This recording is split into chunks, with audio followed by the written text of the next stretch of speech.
এই ভিডিওর তথ্য সাধারণ শিক্ষামূলক, প্রয়োজনে অবশ্যই চিকিৎসকের পরামর্শ নিন। শিশু কাদামাটি নিয়ে খেললে ক্ষতি হয় নাকি উপকার, জানলে অবাক হবেন। অনেক বাবা মা ভাবেন কাদা মানেই নোংরা, কিন্তু সত্যিটা একটু আলাদা। Benefit 1, immunity. কাদা নিয়ে খেললে শিশুর রোগ প্রতিরোধ ক্ষমতা বাড়াতে সাহায্য করতে পারে, কারণ মাটিতে থাকা কিছু প্রাকৃতিক জীবাণু ইমিউন সিস্টেমকে শক্তিশালী করতে সহায়তা করে। তবে অবশ্যই পরিবেশ পরিষ্কার হতে হবে।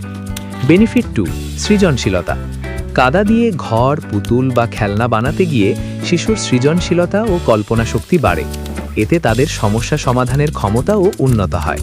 Benefit 3, sensory development. কাদা স্পর্শ করলে শিশুর স্পর্শ অনুভূতি বৃদ্ধি পায় এবং মস্তিষ্কের সংযোগ উন্নত হয়। এটাকে বলা হয় সেন্সরি ডেভেলপমেন্ট।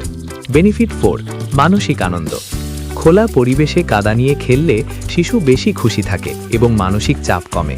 এতে তাদের মন ও মেজাজ ভালো থাকে। তবে সতর্ক থাকুন, নোংরা বা দূষিত মাটি হলে পেটের অসুখ বা সংক্রমণ হতে পারে। কাদা খেলে বা মুখে দিলে কৃমি বা ব্যাকটেরিয়া সংক্রমণ হতে পারে। রাস্তার ধুলো মাটি বা ড্রেনের কাদা এড়ানো উচিত। খেলার পরে হাত পা ভালোভাবে সাবান দিয়ে ধোয়ানো জরুরি। পরিষ্কার জায়গায় খেলতে দিলে কাদা খেলাও নিরাপদ হতে পারে। পরিষ্কার পরিবেশে কাদা নিয়ে খেলা শিশুর জন্য উপকারী হতে পারে।